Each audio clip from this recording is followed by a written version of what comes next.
오늘은 고린도후서 33번째 시간으로 거짓 교사들의 공격에 대한 사도 바울의 자기 변호에 대해서 한번 생각해 보도록 하겠습니다. 여러분 혹시 다른 사람에게 나는 자랑할 것이 별로 없기는 없지만, 내가 이렇게 드러낼 거는 별로 없지만 이거 하나만큼은 자랑할 수 있다, 이런 것이 있습니까? 좀? 다른 건 다 모르겠는데 이거 하나만큼은 내가 자랑스럽게 이야기할 수 있다, 할 수 있는 거. 우리가 막 드러내놓고 자랑하고 다닐 만한 것은 별로 없겠죠. 그래도 여러분 그런 거 있을 거예요. 딱 한 가지만 이야기하라고 한다면 나름대로 요거 하나는 내가 그래도 다른 사람들보다 하나님께 더 많은 은혜를 받았다, 이런 거 한 가지는 다 있을 거예요. 여러분 사실을 좀 일반적으로 봤을 때 자기 자랑은 사실 그렇게 긍정적인 요소보다는 부정적인 요소가 조금 더 많기도 합니다. 그러나 여러분 살면서 우리가 자기 자신을 다른 사람들에게 이렇게 좀 소개할 때가 분명히 오지 않겠습니까? 그때 나를 결정짓는 결정적인 한 가지를 늘 마음속에 염두에 두고 있어야 합니다. 여러분 그것이 무엇이든 간에 누군가가 당신은 어떤 사람입니까? 이렇게 이야기했을 때 내 안에 나를 결정짓는 것 한 가지는 이야기할 수 있어야 돼요. 여러분 아까 전에 제가 여러분들과 함께 기도할 때 그런 기도 제목 한 가지를 내놨어요. 뭐냐면 세상 것으로 나를 결정짓지 아니하고 내 안에 예수 그리스도로 가득 채워서 예수 그리스도로 나를 결정짓게 합시다. 그런 이야기를 한 적이 있었습니다.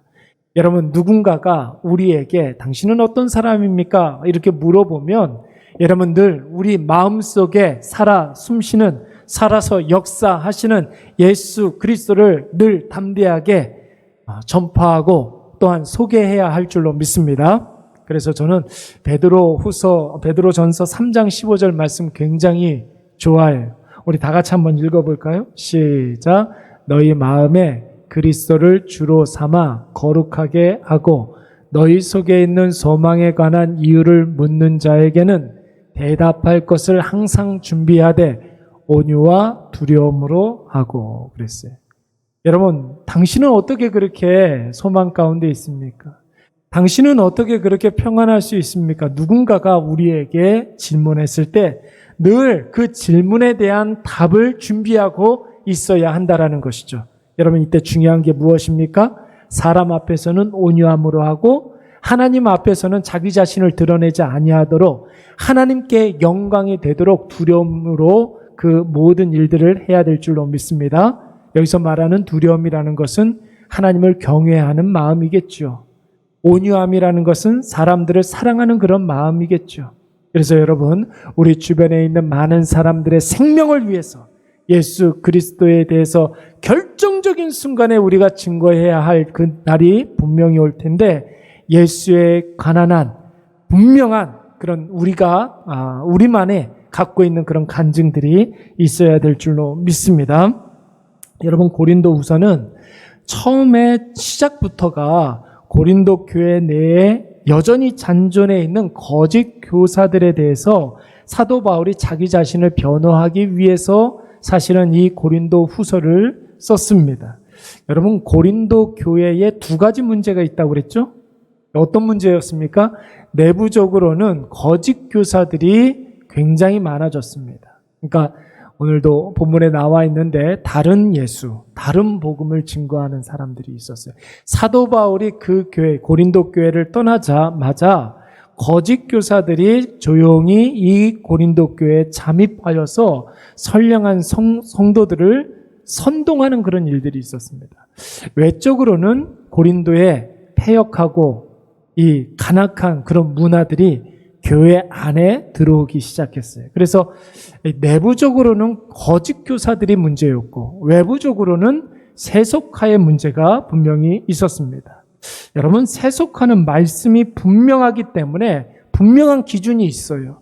그렇기 때문에 사람 중심의 사고방식 이것이 분명해집니다. 그래서 인본주의적인 그런 생각들을 우리가 배격하면 되는 거예요.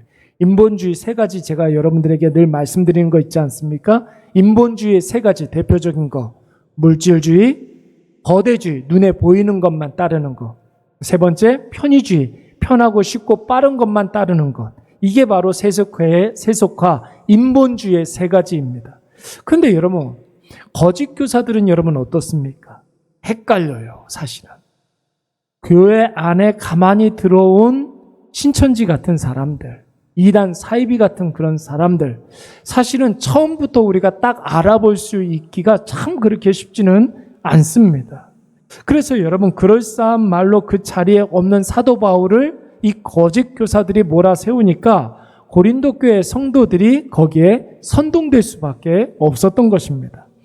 여러분, 악한 마귀는 어떤 영입니까? 거짓말하는 영이라고 그랬어요. 악한 마귀의 특징은 속이는 영입니다. 그래서 여러분, 오늘 본문 말씀 13절 이하의 말씀을 보시면은 고린도 교회 내에 거짓 사도들이 있다고 그랬어요. 속이는 누구요? 일꾼들이 있다고 그래요. 속이는 일꾼들이 있었다고 그랬어요. 사도로 가장한 자들이 있다라고 이야기했습니다. 그런데 여러분, 이런 사람들이 교회 내에 있는 것은 이상한 일이다, 이상한 일이 아니다? 예, 그렇습니다. 여러분, 한 교회에서 똑같은 예배를 듣고 똑같은 설교를 듣는 똑같은 성도들 가운데도 우리는 구별할 수가 없어요. 우리는 판단할 수가 없지만 여러분, 한 우리의 양과 염소가 같이 있는 것처럼 여러분, 정말로 진짜와 가짜가 섞여 있는 것은 절대로 이상한 일이 아니라는 거예요. 왜 그렇습니까? 사탄도 자기를 광명한 천사로 가장하기도 하고, 여러분, 사탄의 일꾼들도 자기를 의의 일꾼으로 가장한다고 그랬어요. 그게 여러분, 일반적으로 우리가 살아가는 이 시대 가운데 일어나는 일들이에요. 사람이 어떻게 저럴 수가 있을까? 여러분, 그거 이상한 일이 아니에요. 성경은 이미 이 시대에 대해서 사탄이 광명한 천사로 가장하기도 하고 사탄의 일꾼들도 의의 일꾼으로 가장하기도 한다고 분명히 이야기하고 있습니다. 그러므로 여러분, 우리가 속지 말아야 될 줄로 믿습니다. 속지 않기 위해서는 여러분, 우리가 꼭 기도해야 되는 것 세 가지 있잖아요. 주여, 나에게 긍휼히 여겨주시옵소서. 주여, 나를 긍휼히 여겨주시옵소서. 긍휼히 여기면 그 이후에 두 번째 기도 제목 따라오는 게 있잖아요. 은혜를 베풀어 주시옵소서. 그리고 영의 분별력을 허락하여 주시옵소서. 진짜와 가짜를 분별할 수 있는 영적인 분별력을 주시옵소서. 이 세 가지 기도의 제목이 여러분, 우리가 기도할 때마다 반드시 기도해야 할 기도의 제목인 줄로 믿습니다. 그러면서 여러분, 우리에게 일어나는 모든 일들을 그 기도, 세 가지 기도 제목으로 판단하는 거예요. 사도 바울이 오늘 본문에서 고린도 교회 성도들을 속이고 있는 그 거짓 교사들에 대해서 본격적으로 자기 자신을 변호하고 있어요. 여러분, 우리 1절 말씀 한번 읽어보도록 하겠습니다. 1절입니다. 한 번 더 클릭. 예, 원하건대 시작. 원하건대 너희는 나의 좀 어리석은 것을 용납하라. 청하건대 나를 용납하라 그랬어요. 여러분, 이 말은 뭐냐면 고린도 교회 성도들한테 이야기하는 거예요. 내가 지금부터 좀 어리석은 말을 할 텐데 이해하고 들으라는 거예요. 내가 좀 나답지 않은 이야기를 할 텐데 고린도 교회 성도들이요, 좀 양해하고 들으라는 거예요. 왜 그러냐면 지금부터 내가 하는 말들은 고린도 교회 안에 있는 거짓 교사들이 주로 많이 하는 말들을 내가 많이 하겠다라는 거예요. 그들의 모든 오류들을 내가 지적하면서 따박따박 지적하면서 이야기하게 할 테니까 혹 내가 평상시에 쓰지 않는 그런 표현을 쓴다 할지라도 좀 이해해 달라는 것입니다. 다시 말해서 사도 바울이 자기 자랑을 좀 하겠다는 거예요. 본문에서는 바울이 자기 자랑을 두 가지로 이야기하고 있습니다. 두 가지로 이야기하고 있는데 첫 번째는 자기 안에 가득 찬 예수 그리스도를 자랑하는, 그냥 사도 바울의 외적인 것, 사도 바울의 스펙을 자랑하는 것이 아니라 자기 마음속에 있는 그 예수 그리스도를 자랑하겠다는 거예요. 왜 그럴까요, 여러분? 내 마음속에 예수 그리스도가 가득 차 있기 때문에 그 예수 그리스도를 드러내지 않을 수가 없다라는 거예요. 여러분, 우리 마음속에 기쁨이 충만하면 내가 다 이야기하지 않아도 내 얼굴에 표시가 나게 돼 있잖아요. 내 마음속에 슬픔이 있으면 여러분, 내가 정말로 누구한테 이렇게 하소연하지 않더라도 사람들이 다 알아볼 수가 있습니다. 내 안에 예수 그리스도가 충만하면 그 예수 그리스도를 이야기할 수밖에 없는 거예요. 여러분 2절 말씀 한번 읽어볼까요? 우리 다 같이 시작. 내가 너희를 정결한 2절 시작. 열심을 내노니 내가 너희를 정결한 처녀로 한 남편인 그리스도께 드리려고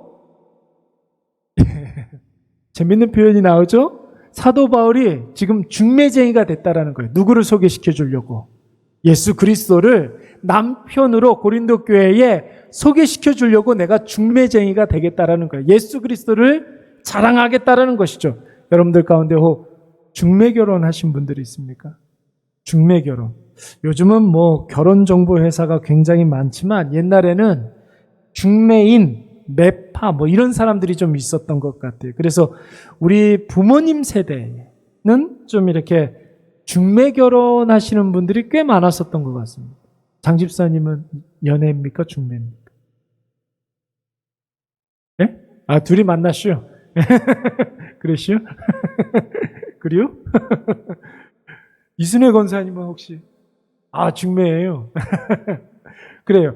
중매. 그러니까 좀 이렇게 중매 결혼하시는 분들이 한 반 정도 되고 또 이렇게 둘이 만나서 이렇게 결혼하신 분들이 반 정도 이렇게 되는 것 같은데 요즘 좀 이렇게 중매 결혼하시는 분들이 조금씩 좀 더 늘어난다고 그러더라고요. 예, 그런 것 같습니다. 여러분, 중매쟁이의 철칙이 뭘까요? 누군가를 이렇게 소개할 때에 자기 자신을 막 이렇게 드러나는 그런 중매쟁이가 있습니까? 없죠, 여러분. 중매쟁이는 소개하는 사람이란 말이에요. 내가 지금부터 당신에게 소개시켜주는 그 사람에 대해서 이야기를 해야지 자기 자신에 대해서 이야기를 하면 그건 중매쟁이로서 자격이 없어요. 그렇죠? 그런데 여러분, 가짜 교사들, 가짜 사도들은 어떤 사람들입니까? 예수를 증거하는 것이 아니라 계속해서 자기 자신을 너무 드러내고 있는 거죠. 그래서 우리가 사람을 의지하지 말고 예수만 의지하자고 하는 그런 이유가 바로 여기에 있는 것입니다. 여러분 어떻습니까? 멀리 있을 때에는 그 사람의 좋은 점만 보여요. 잘 안 보이기 때문에 그렇습니다. 그렇죠? 그 사람이 나하고 관계가 별로 없고 멀리 있는 그런 관계면은, 나하고 관계가 좀 멀면은 그 사람의 이상하게 장점만 보입니다. 그리고 그 사람이 자기 자신에 대해서 이야기한 것을 그 사람이 이야기를 했으니까, 그 사람이 자기 자신을 너무나 잘 알 테니까 그 사람이 자기 자신에 대해서 이야기한 그대로만 우리가 믿어요. 그런데 여러분 어떻습니까? 사람은 가까이 가면 가까이 갈수록 장점이 더 많이 보입니까? 단점이 더 많이 보입니까? 그렇죠? 사람은 그래요. 한 사람도 예외 없이 가까이 가면 가까이 갈수록 그 사람의 단점이라기보다는 진짜 모습을 볼 수가 있는 것이죠. 이 세상 그 어떤 사람도 그 사람의 진짜 모습을 보게 되면 실망하는 마음이 더 많을까요? 안심하는 마음이 더 많을까요? 사람은 그래. 가까이 가면 가까이 갈수록 그 사람의 진짜 모습이 보이고 실망할 때가 훨씬 더 많습니다. 그래서 우리가 사람을 의지하지 말라는 거예요. 예수님만 의지하라는 이유가 뭐예요? 예수님은 반대죠. 예수님과 별로 관계가 없는 그런 사람들은 예수님은 교회에서만 이야기하는 그런 훌륭한 사람인가 보다 이렇게 생각을 해요. 예수님에 대해서 별로 관심이 없는 사람들은 자기하고 별로 관계가 없는 분이라고 생각을 한단 말이에요.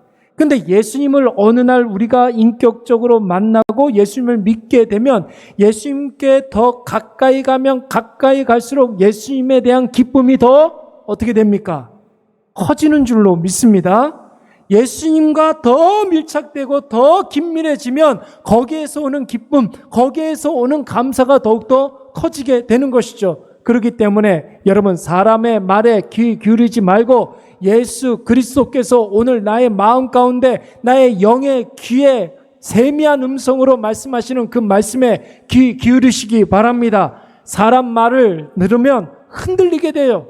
예수 그리스도의 말을 들으면 굳건하게 우리를 붙잡아 주실 줄로 믿습니다. 그래서 사도 바울은 자기 자신을 자랑하는 것이 아니라, 자기 자신을 자랑하는 것이 아니라 예수 그리스도만 드러내고 예수님만 자랑하고 예수님만 중매하는 그런 존재가 된 것입니다. 어떤 분이 저에게 그런 이야기를 해요. 여러분들도 아마 다 그런 질문들 받았을 것 같아요. 천주교에도 존경할 만한 인물이 있고 불교에도 큰 스승으로 섬길 수 있는 그런 존경할 만한 사람이 있는데 왜 개신교는 이렇게 훌륭한 어떤 고매한 그런 존경할 만한 위인이 별로 없습니까? 그런 질문을 저는 종종 받아요. 천주교회는 딱 생각나는 사람 있죠. 지금은 돌아가셨지만 김수한 주긴교. 불교에도 우리 다 기독교인들인데도 다 알아요. 불교하면은 산은 산이요 물은 물이로다 했던 그분 성철 스님. 산은 산이고 물은 물인데 그런 말은 저도 할 수 있을 것 같은데 성철 스님이 하니까 뭔가 좀 있어 보이잖아요. 그렇죠? 근데 우리 기독교인들은 뭐 이렇게 좀 유명하신 목사님들 다 알기는 알지만 예수 잘 안 믿는 사람들은 기독교 내에 어떤 스승이라고 생각할 만한 그런 사람 별로 없습니다. 왜 그럴까요? 기독교는 원래 그런 종교가 아니에요. 사람을 내세우는 그런 종교가 아니에요. 큰 스승이다 이런 말이 아예 존재하지를 않는 곳이 바로 교회입니다. 왜요? 교회는 누구만 자랑하기 때문에 예수 그리스도만 자랑하기 때문에.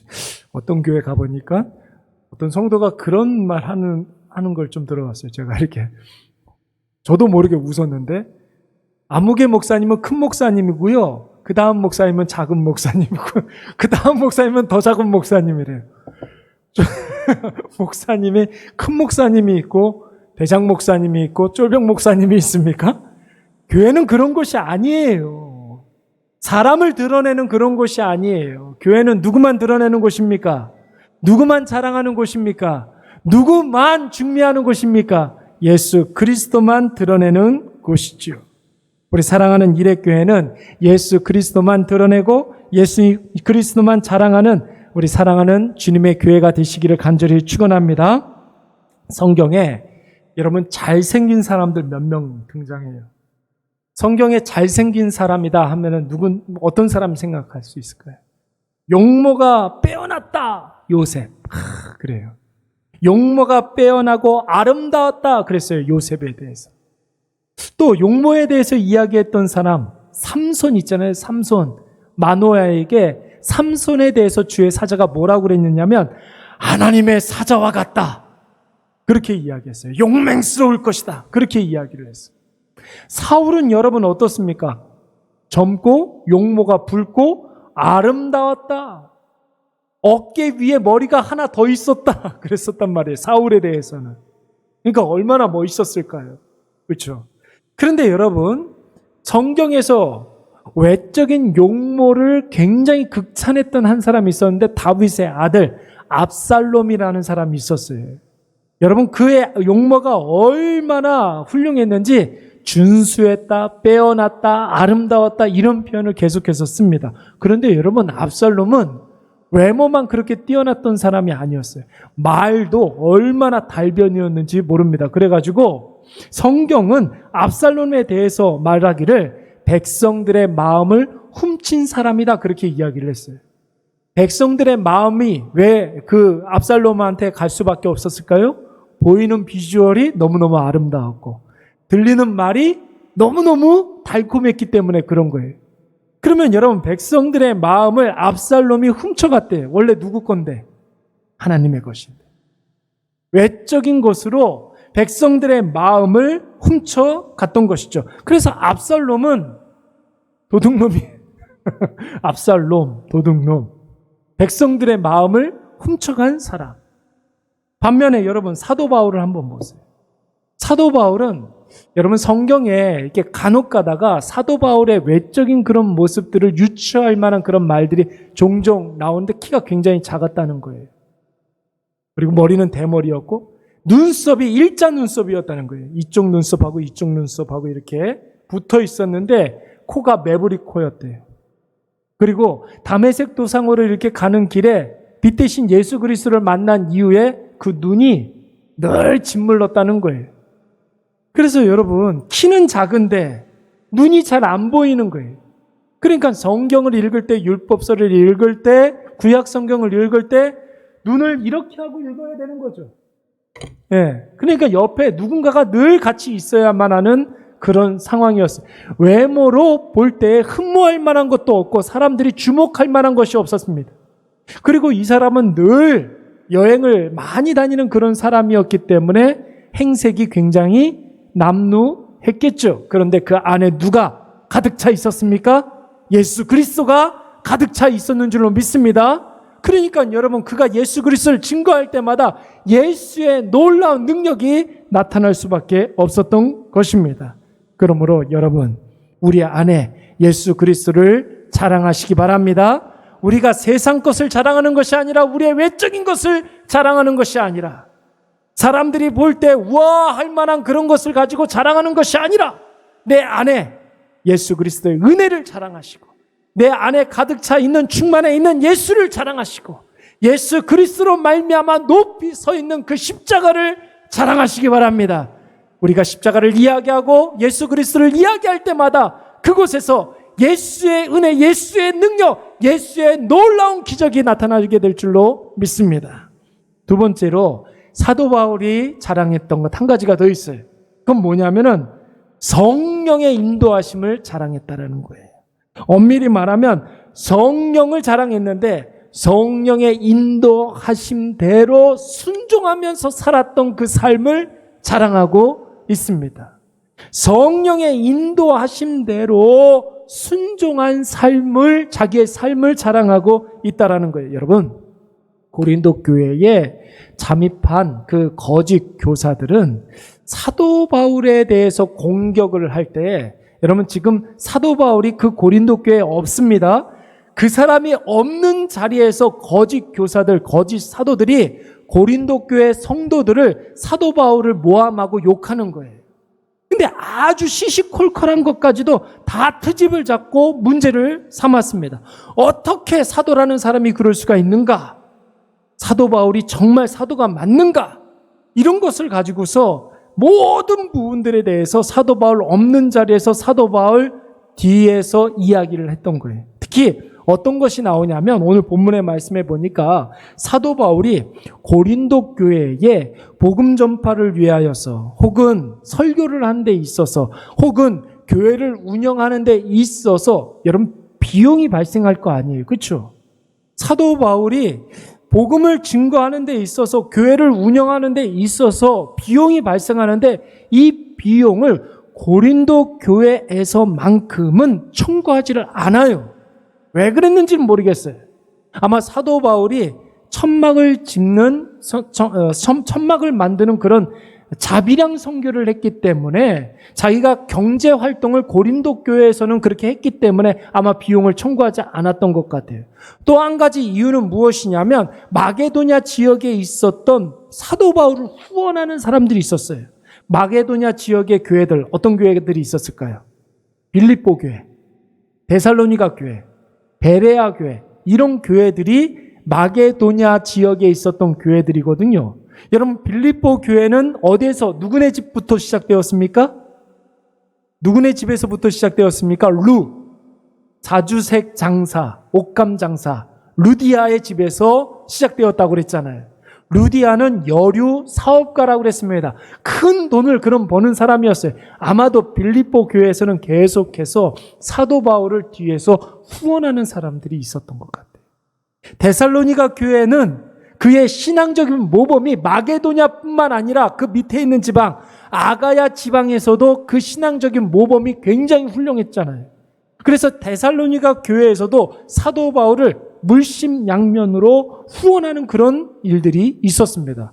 아마도 빌립보 교회라든지 데살로니가 교회에서 사도 바울을 후원하는 그 후원금이 여전히 많이 있었기 때문에 고린도 교회에서는 비용을 청구하지 않은 것으로 보입니다. 그런데 여러분 7절 이하의 말씀을 보시면은 사도 바울은, 그런데 거짓 교사들은 사도 바울이 교회에 사례를 요구하지 않고 비용을 청구하지 않은 것을 보면서 문제 삼기 시작했어요. 그게 문제 삼을 일입니까? 그게 문제 삼을 일이에요? 그런데 거짓 교사들은 그걸 가지고 트집을 잡기 시작했어요. 뭔가가 있을 것이다. 뭔가가, 우리가 모르는 뭔가가 있을 것이다. 아마 우리가 모르는 횡령하고 그런 일들이 있었을 거야. 다른 주머니가 있을 거야. 이런 식으로 여러분 사도 바울에게 문제를 삼으니까 문제를 삼는 족족 그 문제가 되는 거예요. 여러분 문제를 삼으면 문제가 됩니다. 여러분 이게 바로 7절부터 12절까지의 말씀. 우리 한번 다 같이 읽어볼까요?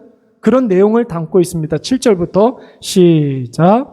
내가 너희를 높이려고 나를 낮추어 하나님의 복음을 값없이 너희에게 전함으로 죄를 지었네. 보세요. 하나님의 복음을 증거하는 데 있어서 비용이 드는데 너희에게 청구하지 않은 것이 그게 어떻게 나한테 죄가 되겠느냐 이런 뜻이에요. 내가 시작. 내가 너희를 섬기기 위하여 다른 여러 교회에서 비용을 받은 것은 탈취한 것이라. 그렇게 누군가가 이야기했다는 거예요. 탈취했다. 거짓 사도들이 그렇게 이야기했다라는 거죠. 9절 말씀 시작. 또 내가 너희와 함께 있을 때 비용이 부족하였으되 아무에게도 누를 끼치지 아니하였음은 마게도냐에서 온 형제들이 나의 부족한 것을 보충하였습니다. 내가 모든 일에 너희에게 폐를 끼치지 않기 위하여 스스로 조심하였고 또 조심하리라. 10절 11절 시작. 그리스도의 진리가 내 속에 있으니 아가야 지방에서 나의 이 자랑이 막히지 아니하리라. 어떠한 까닭이냐? 내가 너희를 사랑하지 아니함이냐? 하나님이 아시느니라. 아멘. 여러분 이런 거예요. 바로 비용을 청구하지 않은 것까지도 거짓 교사들이 트집을 잡기 시작했다. 또 한 가지 문제가 있었어요. 고린도 교회에 어떤 문제가 있었느냐면 이 사람들은 아테네에서부터 이제 온 사람들이라는 거예요. 아테네식 교육 방법을 가지고 고린도 교회 성도들을 대했습니다. 여러분 당시에 아테네식 교육 방법이라는 것은 그런 거예요. 강제적인 교육 방법, 주입식 교육 방법. 그러니까 우리가 흔히 이야기하는 스파르타식 교육 방법을 이야기하는 거예요. 그러니까 계속해서 숙제를 주고 못하면 불이익을 주고 잘하면 남기고 이것을 계속 반복하는 거죠. 당시로서는 여러분 이 아테네식 교육 방법이 선진화된 교육 방식이라고 사람들이 생각을 했어요. 그러니까 여러분 고린도 교회 성도들이 아테네식 교육 방법을 가지고서 거짓 교사들이 교육을 하니까 우리가 마치 대단한 사람이라도 된 것이냐 그렇게 우쭐대기 시작했던 거예요. 우리가 선진화된 교육을 지금 받고 있다 이렇게 생각을 하고 있는 거예요. 내가 지금 좋은 교육을 받고 있다라고 생각을 한 거예요. 내가 지금 잘하고 있다라고 생각을 한 것입니다. 그러나 여러분 사도 바울이 고린도 교회에 강조했던 것이 무엇입니까? 고린도 후서 3장 17절 말씀에 보시면 이런 말씀이 있어요.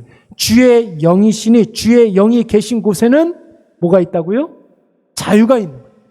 주의 영이 계신 곳에는 자유가 있느니라. 아테네식 교육 방식으로 주입식 교육, 매뉴얼식 교육, 강제적 교육이 고린도 교회에 들어오게 되니까 여러분 원래 그 사람들이 헌신을 기쁨으로 했고 원래 그 사람들이 누군가를 섬길 때는 감사함으로 섬겼는데 이런 모든 것들이 다 사라지고 억지로 하는 것만 생겨나는 거예요. 마지못해서 하는 것, 어쩔 수 없어서 하는 그런 일들만, 그런 섬김들만 남게 되었다라는 것입니다. 우리 19절 말씀, 20절 말씀 한번 읽어보도록 하겠습니다. 시작. 너희는 지혜로운 자로서 어리석은 자들을 기쁘게 용납하는구나. 누가 너희를 종으로 삼거나 잡아먹거나 빼앗거나 스스로 높이거나 뺨을 칠지라도 너희가 용납하는도다. 아멘. 여러분 성령이 하는 일이 뭐예요? 성령이 하는 일은 여러분 우리의 마음을 바꿔놓는 것이 성령이 하는 일이에요. 성령께서 내주하신다라는 표현을 쓰잖아요. 성령의 내주하심. 그게 뭐예요? 우리 안에 주인님이 되어주신다라는 거거든요. 우리 안에 성령께서 주인님이 되어주시면 우리의 마음이 바뀌어요. 마음이 바뀌면 생각이 바뀌어요. 생각이 바뀌면 선택과 결정이 달라지게 됩니다. 그러면 우리의 삶의 방식이 달라지고 삶의 목적이 달라지는 거죠. 성령이 임하게 되면 여러분 우리의 모든 것들을 바꿔놓게 되는 거예요. 그래서 여러분 성령이 역사하는 곳에는 언제나 기쁨과 감사의 자발성이 있게 되는 것입니다. 성령이 뜨거운 마음을 주시면 그 일을 다른 사람이 아니라 내가 하고 싶어하는 그런 마음이 생기게 되는 거예요. 나다 싶은 그런 마음이 생기게 되는 거예요. 그래서 여러분 데살로니가 교회에 전해진 복음 우리가 지난 주일날 살펴봤는데 세 가지 자발성이 있었죠. 어떤 것이 있었습니까? 믿음의 역사. 그러니까 우리가 모든 일들을 할 때에 믿음으로 시작하게 되고 또 섬기는 데 있어서 수고하는 데 있어서 사랑의 수고가 있었다고 그랬죠. 우리가 헌신하고 섬기는 데 있어서 그 헌신과 섬김의 바탕이 사랑으로 시작하는 그런 사람들이 있었고 또 뿐만 아니라 우리가 그날 예수 그리스도께서 오시는 그 재림의 날을 기다리는 데 있어서 소망하면서 인내할 수 있었다고 그랬어요. 소망의 인내. 여러분 그것은 인내가 아니라 기다리는 거예요. 설레는 마음으로 기대하는 마음으로 주님의 날을 기대하는 것이죠. 기다리는 것입니다. 그래서 여러분 신실한 그리스도인들이라면 늘 하는 말이 있어요. 우리 한번 따라서 한번 해보겠습니다. 하나님이 하셨습니다. 그래서 하나님이 하실 것입니다. 예, 그렇습니다. 여러분 지난날 우리의 모든 과거 속에 하나님께서 은혜를 부어주셔서 우리의 모든 일들을 하나님이 하신 줄로 믿습니다.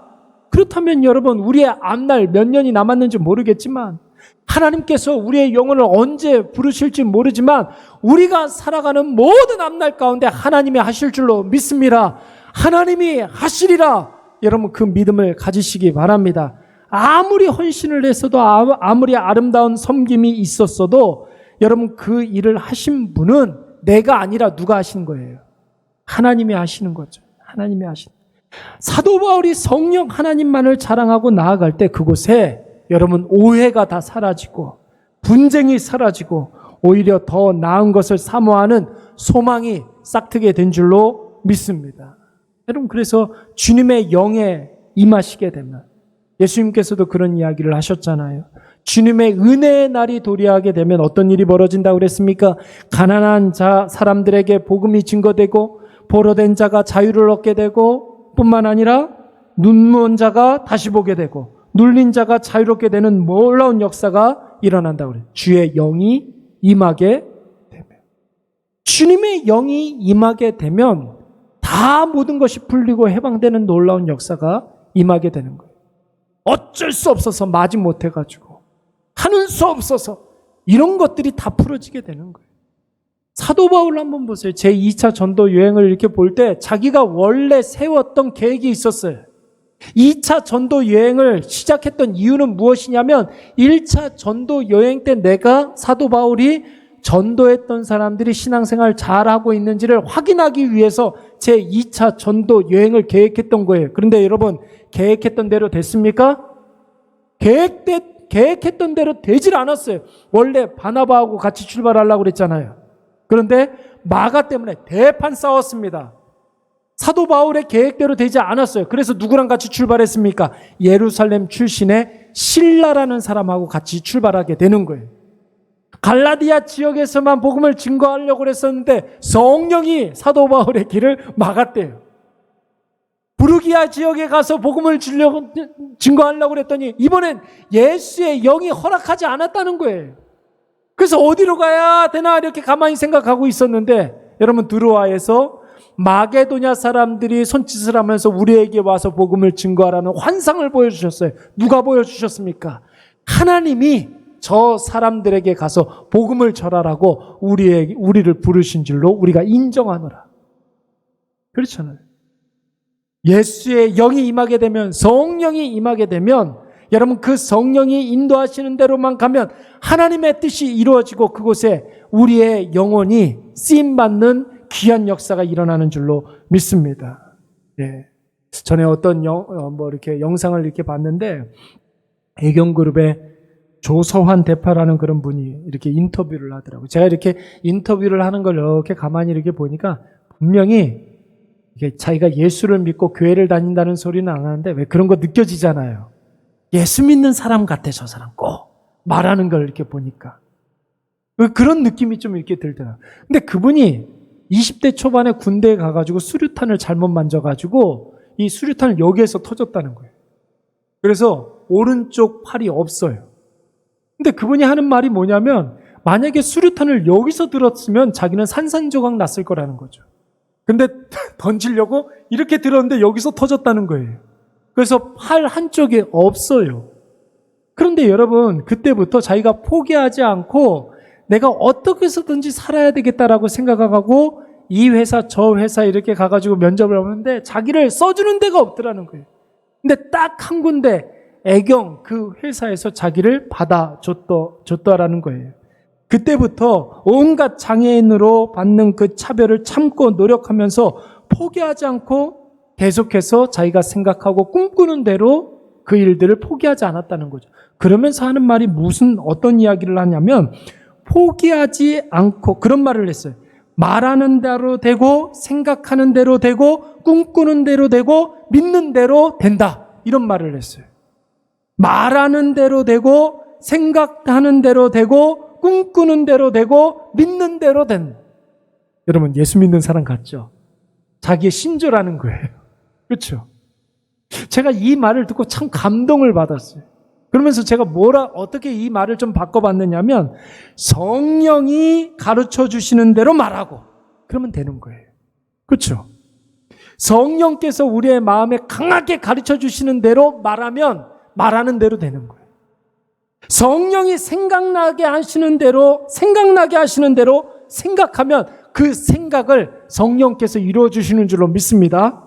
성령이 보여주시는 그 비전, 그 꿈을 우리가 꾸면 여러분, 그 꿈이 이루어지는 줄로 믿습니다. 내가 꾸는 꿈이 아니라 성령이 보여주시는 비전이기 때문에 그런 거예요. 그게 요셉이잖아요.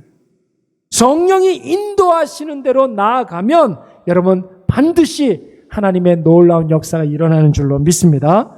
여러분, 오늘 이것을 꼭 기억하셔서 모든 사람들이 사용하는 방식, 사람들이 좋다고 생각하는 대세, 거기에 유행, 그런 거 따라가지 마시고 성령이 가르쳐 주시는 대로 말하고 성령이 생각나게 하시는 대로 생각하시고 성령이 보여주시는 대로 꿈꾸시고 성령의 인도하심을 믿으시는 저와 여러분이 되시기를 간절히 축원합니다.